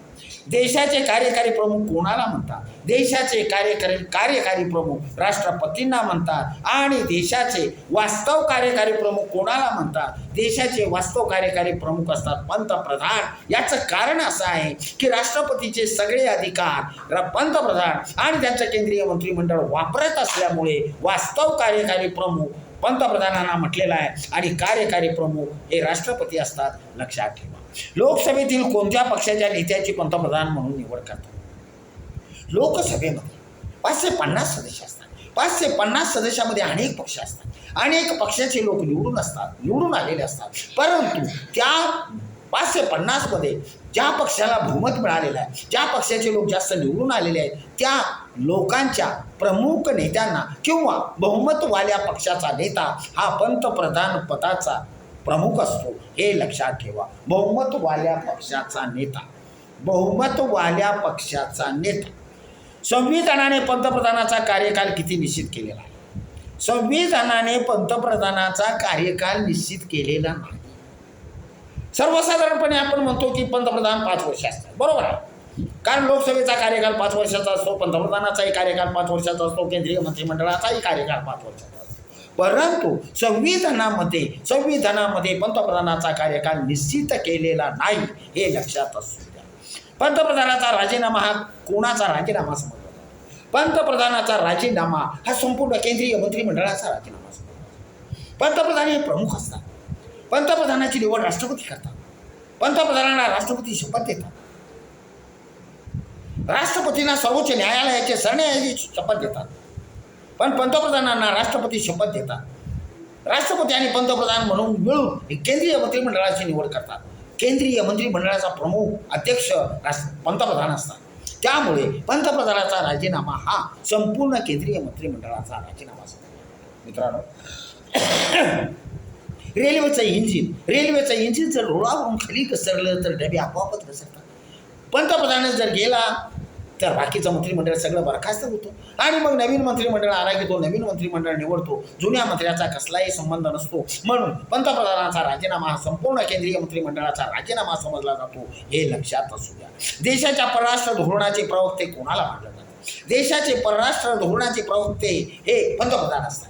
देशाच्या संदर्भात कोणतीही गोष्ट असेल, महत्त्वाची गोष्ट असेल, हे संसदेमध्ये सांगण्याचा मांडण्याचा अधिकार पंतप्रधानांना आहे. कारण ते देशाचे प्रवक्ते आहेत. देशाबद्दल एखादा घेतलेला निर्णय जर असेल तर ते सांगण्याचं संसदेमध्ये काम पंतप्रधान करतात, कारण ते परराष्ट्र धोरणाचे प्रवक्ते आहेत, हे लक्षात ठेवा. कोणत्या कलमानुसार राज्यपालांची नियुक्ती करण्यात राष्ट्रपतीकडून केली जाते? कलम 155 नुसार राज्यपालांची नियुक्ती राष्ट्रपतीकडून केली जाते. मित्रांनो, प्रत्येक राज्याला राज्यपाल आहे. राज्यपाल हा राज्य मंत्रिमंडळावर देखरेख ठेवत असतो. राज्यपाल हा राज्य मंत्रिमंडळाचा रिपोर्ट केंद्र सरकारला देत असतो.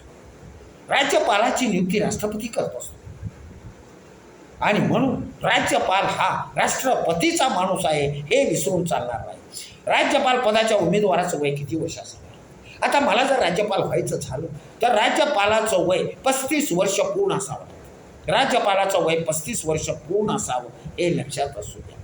राज्यपाल हा कोणाचा माणूस आहे? राज्यपाल हा राष्ट्रपतीचा माणूस आहे, हे लक्षात असू द्या. राज्यपाल कोणता दुवा आहे? राज्यपाल हा राज्य सरकार आणि केंद्र सरकार यांच्यामधला दुवा आहे. राज्यपाल हा राज्य सरकार आणि केंद्र सरकार यांच्यामधला दुवा आहे. त्यामुळे केंद्राला राज्यावर देखरेख करता येते. राज्यामध्ये चाललेल्या सगळ्या घडामोडी राज्यपाल केंद्राला कळवतो आणि त्यामुळे केंद्र सरकार आणि राज्य सरकार यांच्यामधला दुवा हा राज्यपाल असतो. राज्यपालाचा कार्यकाल किती वर्षाचा असतो? मित्रांनो, राज्यपालाचा कार्यकाल नक्की नाही. राज्यपालाची निवड राष्ट्रपती करतो. राज्यपालाला कधी काढायचं, केव्हा ठेवायचं, काय करायचं हे सगळे अधिकार राष्ट्रपतीला आहेत. त्यामुळे राष्ट्रपतीच्या मनात जर आलं की राज्यपालाला काढून टाकायचं तर त्यांना पदावरून काढून टाकलं जातं. म्हणजेच राज्यपालाच्या कार्यकालाची निश्चिती सांगता येणार नाही. घटक राज्याच्या कार्यकारी मंडळाचा प्रमुख कोण असतो? घटक राज्याच्या कार्यकारी मंडळाचा प्रमुख राज्यपाल असतो. घटक राज्य म्हणजे राज्यामध्ये आलं. घटक राज्याच्या कार्यकारी मंडळाचा प्रमुख राज्यपाल असतो. 7व्या घटना दुरुस्तीनुसार 1956च्या कायद्यानुसार एकाच व्यक्तीची किती राज्याकरता राज्यपाल म्हणून नियुक्ती करता येते? 1956ला 7व्या घटना दुरुस्तीनुसार 1956च्या कायद्यानुसार एका व्यक्तीला किती राज्याकरता राज्यपाल म्हणून काम करावं लागतं? मित्रांनो, 2 किंवा अनेक राज्याचं राज्यपाल म्हणून त्यांना काम करावं लागतं. एकाच राज्याचा राज्यपाल त्यासाठी एक नाही, एखाद्या राज्यपालाला 2-2 राज्याचा सुद्धा कारभार सांभाळावा लागतो, हे लक्षात असू द्या. कोणत्या कलमानुसार राज्याचे कार्यकारी अधिकार राज्यपालांच्या प्रत्यक्षपणे किंवा हाताखालच्या अधिकाऱ्यामार्फत करून घेतले जातात? राज्यपाल आपली सर्व कामं कलम 154 नुसार त्यांची जी कामं आहे ती आपल्या संबंधिताकडून करून घेत असतात. सर्वोच्च न्यायालयाने किती साली जाहीर केले की राज्यपाल हे एक स्वतंत्र घटनात्मक पद आहे? राज्यपाल हे एक स्वतंत्र घटनात्मक पद आहे. हा निर्णय सर्वोच्च न्यायालयाने 1979ला दिलेला आहे. 1979ला हा निर्णय दिलेला आहे, सर्वोच्च न्यायालयानं दिलेला आहे. राज्यपाल हे स्वतंत्र घटनात्मक पद आहे. 1979ला सर्वोच्च न्यायालयानं दिलेला निर्णय आहे. राष्ट्रपतीमार्फत कोणाची नेमणूक झाल्यामुळे केंद्रास राज्यावर नियंत्रण राखण्यास शक्य होते? राष्ट्रपतीकडून राज्यपालाची नेमणूक झाल्यामुळे केंद्राला राज्यावर नियंत्रण करता येतं. कारण राज्यपाल हा केंद्राचा माणूस असतो, राष्ट्रपतीचा माणूस असतो. त्यामुळं केंद्राला राज्यावर देखरेख करता येते. भारताच्या संविधान सभेने राज्यपालाची निवड करण्याचा अमेरिकेच्या पद्धतीचा त्याग करून कोणत्या देशाच्या पद्धतीचा स्वीकार? बाळांनो, अमेरिकेची पद्धत आपण अगोदर स्वीकारली, पण अमेरिकेच्या पद्धतीमध्ये त्याची निवडणूक येणं, त्याचा खर्च असणं, त्याचे अनेक प्रकार आहेत. त्यामुळे ते अतिशय खर्चिक होत होते. राज्यपाल त्या राज्यातला असून चालत नाही. राज्यपाल हा महाराष्ट्राचा राज्यपाल हा महाराष्ट्रातला असू शकत नाही. महाराष्ट्राच्या बाहेरच्या दुसऱ्या राज्यातला राज्यपाल महाराष्ट्रात असतो, कारण त्याची ओळख नसते. तो निपक्ष असला पाहिजे, कोणत्याही पक्षाचा असून चालत नाही. राज्यपाल हा निपक्ष असला पाहिजे. कुठल्याही पक्षाचा माणूस गेला तरी त्याला योग्य न्याय राज्यपालाकडून मिळाला पाहिजे. आणि म्हणून राज्यपालाची निवडणूक अमेरिकेच्या पद्धतीचा त्याग केला आपण, आणि आपण राज्यपालाच्या संदर्भात कॅनडाची पद्धत स्वीकारलेली आहे. कॅनडा या देशाचे राज्यपाल निवडण्याची पद्धत आपण स्वीकारलेली आहे. अगोदर अमेरिकेच्या पद्धतीने राज्यपालाची निवड करत होतो, पण ते आपण आता त्याचा त्याग केला आणि आपण आता आपल्या राज्यपालाची निवड कॅनडाच्या देशाप्रमाणे आपण त्यांची निवड करत असतो. कॅनडा लक्षात असू द्या. राज्यपाल आपला राजीनामा कोणाकडे देतात? राज्यपालाला जर काम करायचं नसेल तर आपला राजीनामा राष्ट्रपतीकडे देतात. राज्यपालाचे आकस्मिक निधन झाल्यास त्याचे कार्य पार पाडण्यासाठी हंगामी राज्यपाल म्हणून कोणाची नियुक्ती करतात? कदाचित राज्यपाल अचानक गेले, आकस्मिक निधन झालं तर त्या राज्यपालाच्या जागेवर अचानक काम कोण करणार? अशा वेळेला उच्च न्यायालयाचा मुख्य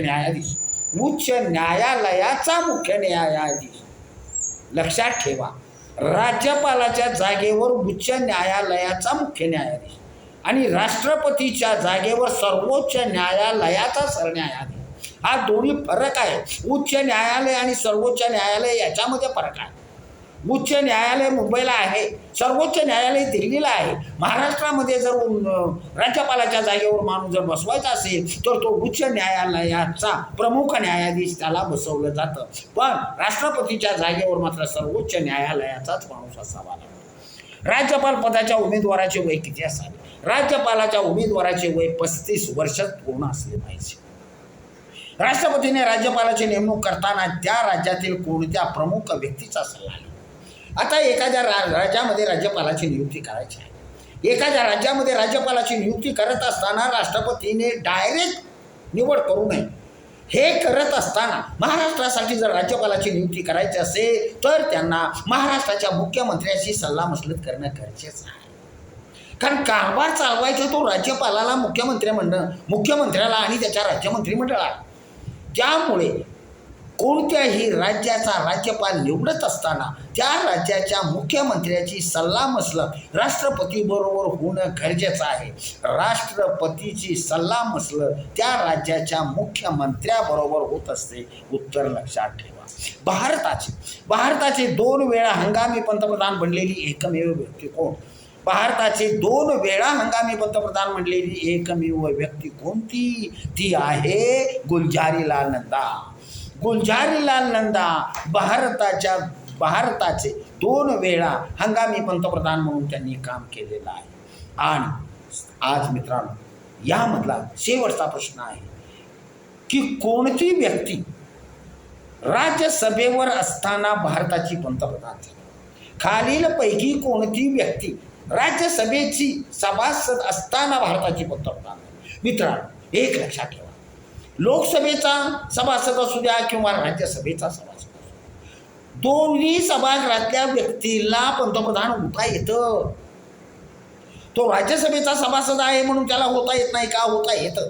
साधं उदाहरण बघा, महाराष्ट्राचा मुख्यमंत्री उद्धव ठाकरे कुठलाच विधानसभेचा सदस्य नव्हता आणि राज्यसभेचाही सदस्य नव्हता, विधान परिषदेचाही सदस्य नव्हता. नंतर त्यांना विधान परिषदेमध्ये घेण्यात आलं आणि नंतर मग ते महाराष्ट्राचे मुख्यमंत्री झाले. डायरेक्ट मुख्यमंत्री झाले, पण 6 महिन्याच्या आतमध्ये त्यांना विधान परिषदेचं सदस्य व्हावं लागलं. त्याप्रमाणे राज्यसभेचा सदस्य असताना देखील देशाचा पंतप्रधान होता येतं. अशा या खालील 4 व्यक्तीमधील व्यक्ती तुम्हीच ओळखाता. मी व्यक्तींची नावं वाचतो. लाल बहादूर शास्त्री, अटल बिहारी वाजपेयी, श्रीमती इंदिरा गांधी आणि यशवंतराव चव्हाण. या 4पैकी राज्यसभेचे सभासद असताना भारताच्या पंतप्रधान झाल्या त्या श्रीमती इंदिरा गांधी. मित्रांनो आतापर्यंत आपली संसद, लोकसभा, राज्यसभा, राष्ट्रपती, केंद्रीय मंत्रिमंडळ, राज्यपाल यांच्या संदर्भात आलेले प्रश्न आपण पाहिलेले आहेत. बारकाईनं लक्ष देऊन ऐकलं तर तुमच्या लक्षात राहतील. याच प्रश्नामधील परीक्षेला प्रश्न विचारले जातात. साधा सिंपल प्रश्न आहे, पाठीमागे आलेला आहे. लोकसभेच्या सदस्याचं वय किती असावं? लोकसभेच्या सदस्याचं वय 25 असलं पाहिजे. राज्यसभेच्या सदस्याचं वय 30 वर्ष असलं पाहिजे. राष्ट्रपतीचं वय 35 असलं पाहिजे. राज्यपालाचं वय 35 वर्ष असलं पाहिजे. विधान परिषदेच्या सदस्याचं वय 30 वर्ष पूर्ण असलं पाहिजे. राज्यसभेच्या सदस्याचं वय 30 वर्ष पूर्ण असलं पाहिजे. बाळांनो छोटे छोटे प्रश्न असतात, परंतु ही परीक्षेला येऊन जातात. म्हणून बारकाईनं त्याचं ऑब्झर्वेशन करा आणि ते लक्षात ठेवण्याचा प्रयत्न करा. मित्रांनो आपण जवळजवळ 1 महिन्यानं भेटतोय. आपला व्हिडिओ 116 नंबरचा आहे. सर्वांनी जरा काळजीपूर्वक ऐका. असंच थोडं आपण प्रश्न घेणारच आहोत.